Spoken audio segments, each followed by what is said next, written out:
மத்திய சென்னை திமுக நாடாளுமன்ற உறுப்பினர் தயாநிதி மாறன் மீது வன்கொடுமை தடுப்புச் சட்டத்தின் கீழ் மத்திய குற்றப்பிரிவு போலீசார் வழக்கு பதிவு செய்துள்ளதாக தகவல் வெளியாகியுள்ளது. கடந்த 2020ஆம் ஆண்டு முதன்மை செயலாளர் தங்களை தாழ்த்தப்பட்டோர் மக்களை போன்று மூன்றாம் தர மக்களை போல நடத்தியதாக தயாநிதி மாறன் செய்தியாளர்கள் சந்திப்பில் பேசி பல்வேறு சர்ச்சையை ஏற்படுத்தியிருந்தார். திமுக நாடாளுமன்ற உறுப்பினர் தயாநிதி மாறனின் இந்த பேச்சுக்கு பல்வேறு தரப்பினர் கண்டனங்களை தெரிவித்தார்கள். நாடாளுமன்ற உறுப்பினர் தயாநிதி மாறன் மீது வன்கொடுமை தடுப்புச் சட்டத்தின் கீழ் கைது செய்யப்பட வேண்டும் என்று கூறியிருந்தார்கள்.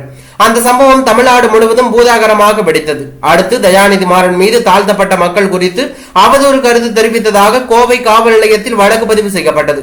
அதனைத் தொடர்ந்து திமுக நாடாளுமன்ற உறுப்பினர் தயாநிதி மாறன் மீதான வன்கொடுமை தடுப்புச் சட்டம் வழக்கு சென்னை மத்திய குற்றப்பிரிவுக்கு மாற்றப்பட்டுள்ளது. விரைவில் இந்த வழக்கு தொடர்பாக தயாநிதி மாறன் விசாரணைக்கு அழைக்கப்படுவார் என தகவல் வெளியாகி பரபரப்பை ஏற்படுத்தி உள்ளது.